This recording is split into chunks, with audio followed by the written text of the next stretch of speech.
Good evening, ladies and gentlemen. Welcome back to the Gregory Wright Show. I really appreciate my subscribers who've shown love and support and commented in the comment section and just being engaged with the channel. I really appreciate you guys.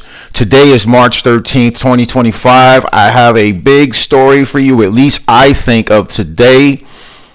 Stage protesters stormed the lobby of Trump Towers at 1 p.m. today, and over Mahmoud Khalil, who was detained by Immigration Customs Enforcement officers, also known as ICE, for anti-Semitic or anti-Israeli comments and protests on Columbia University campus in New York City. He is now in ICE custody pending deportation, and that's what these people were angry about. Let's dive in. Breaking news now. Protesters in New York City have found a new favorite address, and they are occupying not just the streets outside, which you can see this is a chopper shot that we cannot take control over. So we wish that this helicopter would pull out, because you'll see people at the top of the screen beyond our banners. There are many of them. Some of them have made their way into occupying the lobby at Trump Tower. This is in protest of the arrest and detainment of Mahmoud Khalil. Remember, he is a graduate student who was on the campus of Columbia University professing hate. We know that he was a very high-profile face along with groups on that campus who are pro-Hamas on Columbia. And when ICE, Immigration Customs Enforcement, picked him up, the protesting began. Now, some of it has not looked like protected speech or protests. It's looked more violent than that, as people have pressed physically against NYPD officers in this city. Let's watch the video now. This is what happened inside. And can you hear them chanting? Listen carefully as we go to that. Free Mahmoud, free them all. Free them all! Free Mahmoud, free them all! Free Mahmoud, free them all! Free Mahmoud, free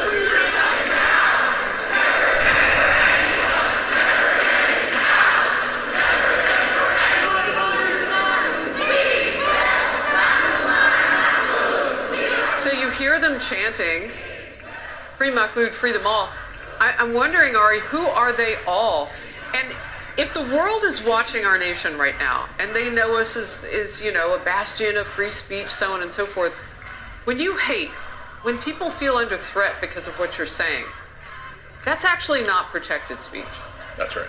And look at some of the signage in here. I mean, they hate Israel, they hate Jewish Americans, they are anti-American. I'll make two big points here. One, I'm going to start with the speech facade, the myth that this is about speech.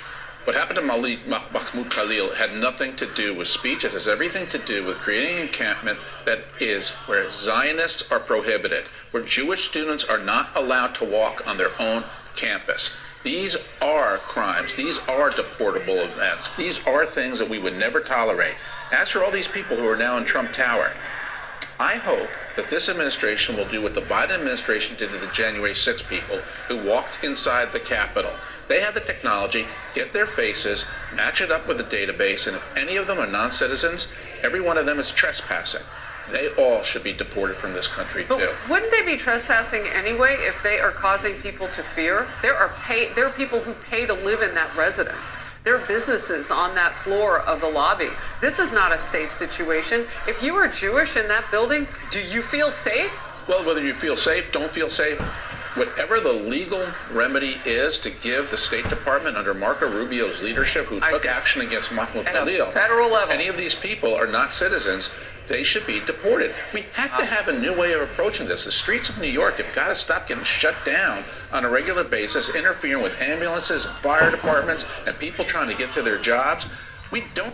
Yo, New York City is crazy right now with all the illegal aliens running around, hitting people over the head in broad daylight and at night.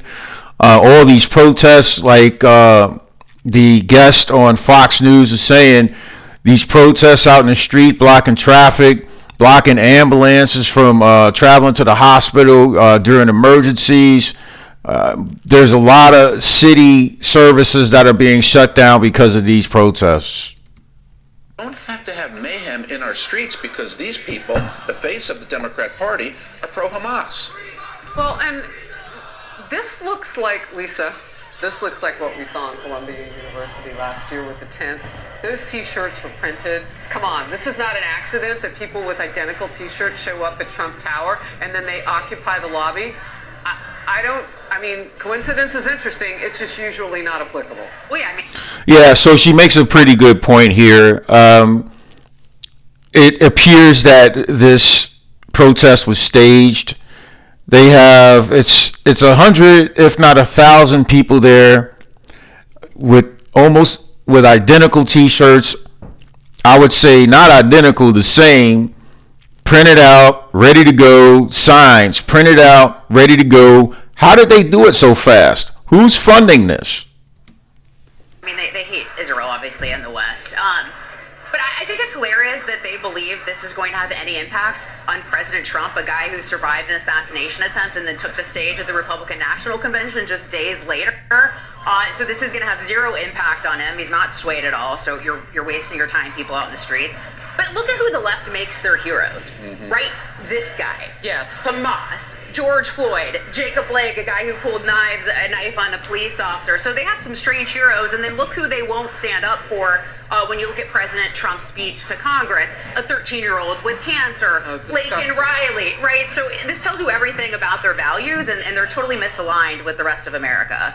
Look, there was a representative we had on the show last week, Representative Gooden of Texas, and he was the person who ripped the sign out that said this is not normal as President Trump was walking into that joint congressional address. And he said, look, when you've had enough, you've just had enough. So America has had enough. Secretary of State Marco Rubio and President Trump have had enough. Will the Democrats ever have enough of this kind of hate? Yeah. Hey, I'm going to show another video about it's the 5. It's a Fox News video. It has Greg Gutfeld and Jesse Waters giving a different take on it, but similar to the take that you just watched moments ago. And they're basically saying the same thing. It seems staged. Do these people work? I'm not sure if they do. I mean, if they did, they wouldn't have time to protest.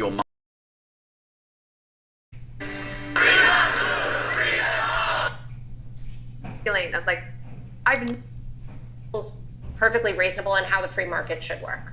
Jesse, I was watching the protesters today at Trump Tower, and I never get over this feeling. I was like, I've never in my life had time to do that. Never. I've worked since high school. I would have to achieve. I have hobbies. I have a life. I can't even conceive of going and doing something like I'm this. starting to realize these people might not have jobs, dude. And I'm starting to realize they might be getting paid to protest. And Will Kane showed Open Society, Soros is funding it. And that's fine. I love it.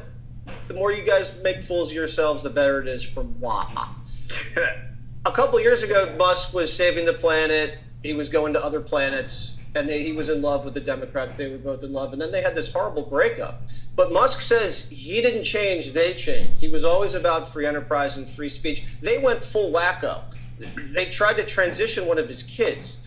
And then he buys Twitter and realized that they were censoring everybody. And then he sees Trump get shot.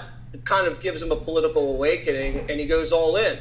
And Trump gets elected. He comes in, he wants to make the government more efficient at great expense to himself and his company, and finds out the Democrats are stealing from the government. So he caught him censoring you, and then he caught him stealing from you, and he's humiliated them. This is not your average breakup. This is like you hit him where it hurts. And now the Democrats don't have the emotional intelligence to kind of reconcile this breakup, so they just oppose everything in a blind rage. It makes no sense. Donald Trump and Elon Musk have made them support shutdowns. They're against peace. They're against green cars. They're against women. It's weird, and we're watching it unfold. Now they're supporting an anti-Semite. This is a guy, he's not even American. He comes here, he hates Jews, he blows up Colombia, cost them $400 million, and they're out there like this guy's Gandhi. And so have at it, left. Keep going. Greg, kind of reminded me of all the protests you would see at like the World Trade Organization and like all the sort of anarchist, anti-capitalism. There might be some stuff behind that, though. But at first, we got to stop referring to this guy as a student. Yeah, He's a man. 31. I mean, if Charles Manson took a night course, would we refer to him as a student? No, he was a murderer. This guy is an agent, let's be honest. You know, remember, you could look at what USAID did in other countries, you know, fomenting color revolutions. What's he doing here? Issues, it's not about Doge. None of these people are upset about Doge. They don't even pay attention. Like you said, these are people who aren't really part of an everyday normal society. You know what I always do when I check out these protests? I look for one thing: attractive people. None there. None. Mostly young, female, and homely. There were a few guys in there, you know, speckled into the stereotypical goateed cream puff, but they might have been women too. And they're talking about Nazis. Well, who are the Nazis by their definition? Because once they claim you're a Nazi, they will do whatever they want to you. Some said the protesters were Jews, but will the media check that? I doubt it. And they will not check. The media will also not check who paid for those signs, who paid for those T-shirts, and as you said, who paid for the protesters. This protest, all these protesters are as organic as a Twinkie. This is not real. This is a manufactured activity to create the delusion of a movement. I don't think Democrats should be heartened by this, to be seen as the party of the tantrum. You know, all this explosion of negative energy is compared to the other side, which is this consistent optimism and positivity. Things are happening. We just had a temporary truce between Russia and Ukraine. We've watched illegal immigration slow to a trickle. The government is getting a much needed audit on behalf of the taxpayers, not on behalf of the politicians. And it's driven by the most energetic, optimistic leader you've probably seen in a generation, even more. And what do you got? Mercenaries of misery who just go out there and disrupt because they have all this frickin' free time. Makes you wonder that, you know, it's funny. Why are leftists so politically chaotic, intimidating, and unhinged? You can mention January 6th, but the exception proves the rule. That was one moment. You know, the left has had 50 plus years of political unrest.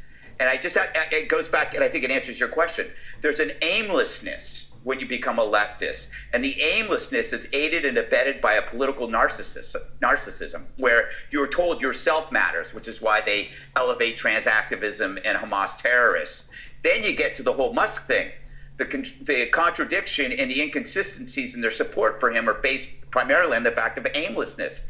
They wake up every morning without a plan. They could love you one minute and hate you the next, because underneath it all, they have no real purpose in life. And it's miserable. So the lifestyle of the activists you see is unkempt, broke, emotional, just unhappy. I'm going to stop there. I was going to quote the Bible, but I think I'll save that for the next segment. Save the Bible. So I'm going to end the video right there. I mean, you got the gist of it. I showed you two clips. They were identical in the fact that they insinuated, or they made an analysis that the protesters were paid. It was staged. It was organized to the point where they had matching T-shirts, matching signs, and they were operating out of emotion due to a guy who hates Jews, who disrupted a college campus, Columbia University in New York.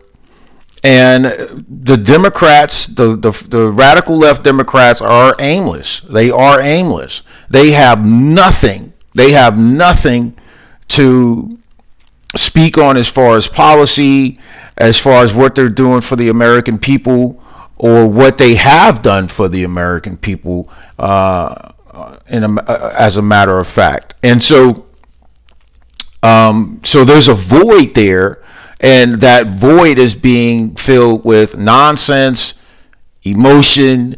Look at Al Green during the president's speech on March 4th when he addressed Congress.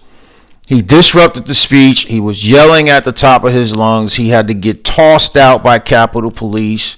You look at Jasmine Crockett. She's on television every other day on major news stations, spewing lies, distorting information, distorting facts, just to strike fear in the American people to get them to think that Trump is a bad man, orange man bad.